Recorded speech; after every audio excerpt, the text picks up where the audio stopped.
Hello, नमस्ते, सत श्री अकाल, आदाब। मैं संग्राम सिंह आप सभी का फिर स्वागत करता हूं आरंभ स्टडी में।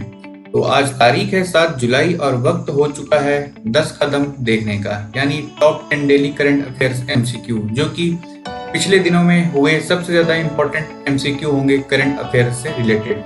तो बिना कुछ देरी के चलिए पढ़ते हैं।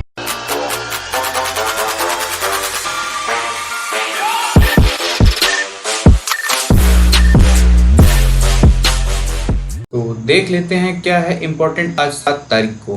तो आज है वर्ल्ड चॉकलेट डे, यानी यह क्यों मनाया जाता है और यह कहाँ मनाया जाता है। तो वर्ल्ड चॉकलेट डे एक एनुअल इवेंट है, यानी यह एक हर साल मनाया जाने वाला डे है। इसको इंटरनेशनल चॉकलेट डे भी कहा जाता है। इसे मनाते कैसे हैं? सबसे सिंपल तरीका, आप चॉकलेट खा लो, मन गया वर्ल्ड चॉकलेट डे। तो ये चॉकलेट डे वैलेंटाइन डे वाले चॉकलेट से बिल्कुल अलग है। इसको world chocolate day, international chocolate day recognise किया गया है। इसको क्यों मनाते हैं? इसको मनाते हैं जब ये इंट्रोडक्शन हुआ था चॉकलेट का यूरोप में 1550 में, तो उससे जोड़ के इसको मनाया जाता है 7 जुलाई 2020 वाले चॉकलेट डे को। और कहा जाता है कि इसी तरह और भी कई सारे चॉकलेट डे यूएस में, देन उसके बाद लैटिन कंट्रीज में कई जगह मनाया जाता है। बट जो ये 7 जुलाई वाला वर्ल्ड चॉकलेट डे है वो इसलिए मनाया जाता है क्योंकि 1550 में चॉकलेट का इंट्रोडक्शन हुआ था यूरोप में। तो ये था वर्ल्ड चॉकलेट डे। अब आप चॉकलेट खा चुके हैं, अब बारी आती है क्वेश्चंस की। तो क्वेश्चन शुरू करने से पहले कुछ इंस्ट्रक्शन देना चाहूंगा ताकि आप इस पूरे सेशन का मजा ले सके आराम से। जैसे ही आपने क्वेश्चन पढ़ा, ऑप्शन पढ़े, आप वीडियो को पॉज करें, फिर उसके बाद अपने आंसर को, उस ऑप्शन को कहीं साइड में नोट करें, फिर उसको आंसर से मैच करें और अपना देखें सही है गलत। फिर आपका जितना भी टोटल स्कोर आया है, आप उस टोटल स्कोर को कमेंट बॉक्स में लिखें, जिससे ये पूरी जर्नी काफ़ी मज़ेदार बन जाएगी और एक कॉम्पिटिटिवनेस आपको फील होगा। और मैं रिकमेंड करूंगा कि आप इसको 1.25x में देखें, यानी थोड़े से स्पीड बढ़ा के देखें ताकि आपके जल्दी कवर हो जाए और छोटे मोटे पॉजेज वगैरह आपके टाइम वेस्ट ना करें। तो best of luck for journey. चलिए पढ़ते हैं। तो सबसे पहला question, where is the largest solar plant in Asia. तो ये काफ़ी डिबेटेबल क्वेश्चन है क्योंकि सब लोग अपने आप को लार्जेस्ट सोलर प्लांट कहते रहते हैं। But according to Madhya Pradesh government data, सबसे बड़ा सोलर प्लांट कौन सा है एशिया में? तो देख लेते हैं। भादला solar park Rajasthan, Shakti Sthal solar power project Karnataka, Rewa solar power project Madhya Pradesh and Kamuthi solar power plant Tamil Nadu. तो मैंने हिंट दे चुका था, तो आप इसका आंसर नोट करिए। चलिए देख लेते हैं क्या है इसका आंसर। तो इसका आंसर है रीवा सोलर पावर प्रोजेक्ट। तो ये हाल ही में सुर्खियों में तब आया जब शिवराज सिंह चौहान जी ने बोला कि प्रधान मिनिस्टर जी इसका उद्घाटन करने वाले हैं 10 जुलाई को वीडियो कॉन्फ्रेंसिंग के थ्रू। तो ये एशिया का लार्जेस्ट 750 मेगावाट का सोलर पावर प्लांट है। तो ये जब इस्टेब्लिश हुआ था तो उस टाइम पे ये था, तो आज इसको मनाया जाता है। बट इसके बाद भी और भी कई सारे आ चुके हैं सोलर पावर प्लांट इससे बड़ी कैपेसिटी वाले।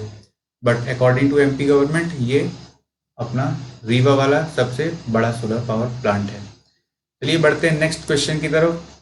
Who was the minister for industry and supply in prime minister Jawaharlal Nehru cabinet.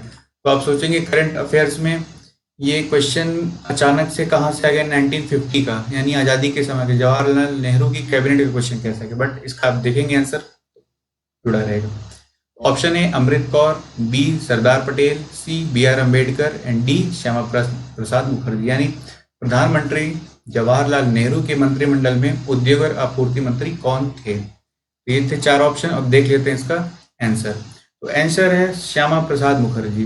तो ये क्वेश्चन इसलिए डाला गया क्योंकि कल यानी 6 जुलाई को इनकी बर्थ एनिवर्सरी थी, यानी इनका जन्म हुआ था 6 जुलाई को कोलकाता में।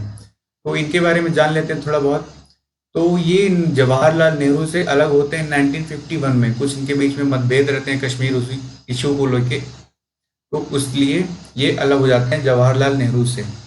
तो अलग होने के बाद उन्होंने भारतीय जनसंघ की स्थापना की थी 1951 में, जो कि फ्यूचर में चल के भारतीय जनता पार्टी बनने वाली थी।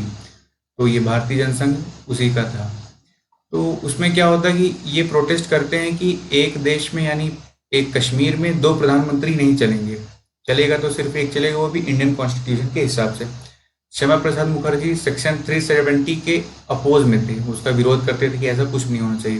तो जो इनका नारा था एक देश में दो विधान, एक देश में दो जाल, एक देश में दो प्रधान, नहीं चलेंगे नहीं चलेंगे, यानी ये नहीं होगा। तो ये था श्यामा प्रसाद मुखर्जी। चलिए बढ़ते हैं आगे अगले क्वेश्चन की ओर। अभी कोरोना का दौर है तो कई सारी स्टेट गवर्नमेंट कई सारी योजनाएं लॉन्च कर रही हैं, तो उसी में एक योजना आई है बलराम योजना, यानी विच गवर्नमेंट लॉन्चेस बलराम योजना फॉर लैंडलेस फार्मर्स। तो जो भूमिहीन किसान हैं उनके लिए किस सरकार ने बलराम योजना की शुरुआत की है? तो option A Madhya Pradesh, B Orissa, C Uttar Pradesh and D Punjab. तो इसका आंसर चलिए देख लेते हैं। तो इसका आंसर है उड़ीसा। इसमें क्या है, बलराम योजना के अंतर्गत जो ये लैंडलेस फार्मर्स हैं उनको 7 लाख तक का लोन प्रोवाइड कराया जाएगा, उसके आसपास तक का लोन प्रोवाइड कराया जाएगा, जिससे ये अपनी इनकम और अपनी खेती को इम्प्रूव कर सके। तो ये जो लेटेस्ट कालिया स्कीम है, जो काफ़ी फेमस स्कीम थी, अपने पीएम किसान सम्मान निधि, जिसमें 2,000 की किस्त में पैसे दिए जाते हैं हर 3 किस्त में, यानी टोटल 6,000। तो उसी की तरह एक कालिया स्कीम उड़ीसा सरकार की भी पहले आई थी, तो ये उसी का सीक्वल यानी उसी का एक पार्ट है। चलिए देख लेते हैं नेक्स्ट क्वेश्चन। तो अपना अगला सवाल है, हु वॉज एनियो मोरिकोन, यानी एनियो मोरिकोन कौन था? ये नाम जितना ही अलग है उतना ही इंपॉर्टेंट बन जाता है। क्यों, देखेंगे इसको हम आंसर में। तो option A actor, B sports player, C राजनीतिक, या फिर डी संगीतकार यानी म्यूजिक कंपोजर। तो ये इनमें से क्या इनका पेशा था? तो इसका आंसर है ऑप्शन डी म्यूजिक कंपोजर। तो ये इंपॉर्टेंट क्यों बन जाता है? क्योंकि अब इनकी डेथ हुई थी लेटेस्ट, यानी 5-6 तारीख को ही। तो ये एक Oscar winning Italian film composer थे, जो 91 साल की उम्र में इनकी मौत हुई है। तो इनकी क्या खास बात थी, ये कंपोजर भी थे, ऑर्केस्ट्रेटर भी थे, कंडक्टर और ट्रम्पलेट प्लेयर भी थे। इन्होंने कई सारे म्यूजिक भी लिखे थे। तो ये एकेडमी अवार्ड्स में इनकी क्या परफॉर्मेंस रही है वो हम इसमें देख सकते हैं। इन्होंने एकेडमी अवार्ड जीता था 2007 में एंड देन 2016 में। चलिए बढ़ते हैं नेक्स्ट क्वेश्चन की ओर, यानी क्वेश्चन नंबर 5 की ओर। तो भारतीय रेल अब तक खुद को नेट शून्य कार्बन उत्सर्जन जन परिवहन नेटवर्क के रूप में बदल देगी, यानी इंडियन रेलवे ने ठाना है कि वह अपने आप को net zero carbon emission mass transport network बना लेगी। तो कब डिसाइड किया है, उसने एक डेडलाइन तय की है। तो उस डेडलाइन का क्या ईयर है वो आपको बताना है। Option A 2022, B 2030, option C 2025 and then option D 2050। तो कब तक railway net zero carbon emission बन जाएगा? ऑप्शन बी यानी 2030 में। तो हाल ही में पीयूष गोयल जी ने बताया है कि हम अपने आप को सेल्फ रिलायंट बनाएंगे एनर्जी के थ्रू, यानी जो रिन्यूएबल एनर्जी प्रोजेक्ट्स है उसको लगाएंगे खाली पड़े ज़मीनों पे और यूटिलाइज करेंगे सोलर एनर्जी को अपनी एनर्जी नीड्स के लिए। तो ये थे रेलवे के बारे में। चलिए देखते हैं next question. Which is the first Hindi movie two restart work at international location, यानी इस कोरोना के बीच में कौन सी एक हिंदी मूवी है जो कि अपने काम को फिर से शुरू कर रही है, यानी सबसे पहली मूवी होगी जो इंटरनेशनल लोकेशन पे जाके शूटिंग करना शुरू करोगी। अभी तक तो सब अंदर ही मुंबई में बैठे हुए हैं, बट ये जो फिल्म शूट होने वाली है अगस्त में, यह कहाँ होगी? तो कौन सी फिल्म है इनमें से? Option A bell bottom, option B Brahmastra, option C tiger अब भी जिंदा है, then option D Bachchan Pandey. तो क्या है इसका सही आंसर? चलिए देख लेते हैं। ऑप्शन ए बेल बॉटम, ये अक्षय कुमार की फिल्म है और ये इसकी शूटिंग अगस्त में होने वाली लंदन में। तो ये पहली फिल्म होगी जो इंटरनेशनल लोकेशन पे शूट करेगी कोविड के दौरान। उसके बाद देख लेते हैं where was triple lockdown introduce for first time, यानी अभी एक अचानक से न्यूज आई कि ट्रिपल लॉकडाउन किसी पर्टिकुलर सिटी में लगाया गया। तो उसी से रिलेटेड ये क्वेश्चन है कि सबसे पहली बार कहाँ लगाया गया था। तो कोरोना का दौर है तो कुछ ना कुछ लग ही रहा है, तो ये ट्रिपल लॉकडाउन भी एक लगा हुआ चीज़ ही है। तो सबसे पहले कहाँ लगाया गया था? तो Thiruvananthapuram, option B Indore, option C Jaipur and then option D Kasaragod. तो ये 4 ऑप्शन है। चलिए देख लेते हैं क्या है इसका सही आंसर। तो इसका आंसर है कासरगोड। तो अभी रिसेंटली आजकल ही तिरुवनंतपुरम में वहाँ की केरल सरकार ने 3 यानी ट्रिपल लॉकडाउन इंट्रोड्यूस किया है। तो उसमें उसके पहले भी इसने केरल गवर्नमेंट ने इंट्रोड्यूस कर चुका था कासरगोड डिस्ट्रिक्ट में, जो सबसे ज़्यादा इन्फेक्टेड थी कोरोना से। तो क्या है ट्रिपल लॉकडाउन, यानी ये 3 स्टेज में होता है।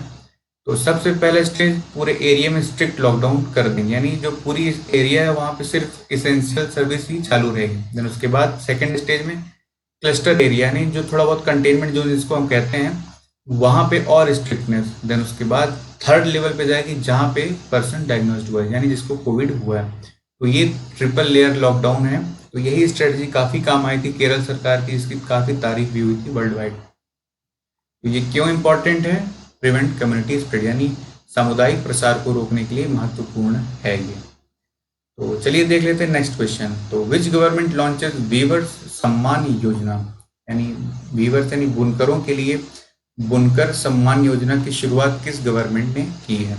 Option A Madhya Pradesh, B Karnataka, C Uttar Pradesh and then D Punjab. तो इसमें से कौन सा सही आंसर है? चलिए देख लेते हैं इसका आंसर। तो इसका आंसर है कर्नाटक। तो कर्नाटक ने इस स्कीम के अंतर्गत 19,744 हैंडलूम वीवर्स को एनुअल फाइनेंशियल असिस्टेंट प्रोवाइड कराया है 2,000 रुपए का डायरेक्ट बेनिफिट के थ्रू। तो जैसे जो पीएम किसान सम्मान निधि योजना जिसमें 6,000 दिए जाते हैं किसानों को 2,000 की किस्त में डीबीटी के थ्रू, तो उसी तरह से ये हैंडलूम वीवर्स को दिए जाएंगे कर्नाटक गवर्नमेंट की इस योजना के अंतर्गत। तो ये था कर्नाटक गवर्नमेंट के बारे में। चलिए बढ़ते हैं नेक्स्ट क्वेश्चन की ओर। तो ये अभी लेटेस्ट सबसे इम्पोर्टेंट क्वेश्चन आया है इंटरनेशनल रिलेशन के बारे में, जो कि है which country is going to implement a law in which 8 lakh Indian workers may have to be return, यानी एक कोई कंट्री है जो कि एक कानून बनाने वाली है, अगर वह कंप्लीट हो गया तो वहां से 8 लाख इंडियन वर्कर्स को वापस लौटना पड़ सकता है इंडिया। तो वह कौन सी कंट्री है?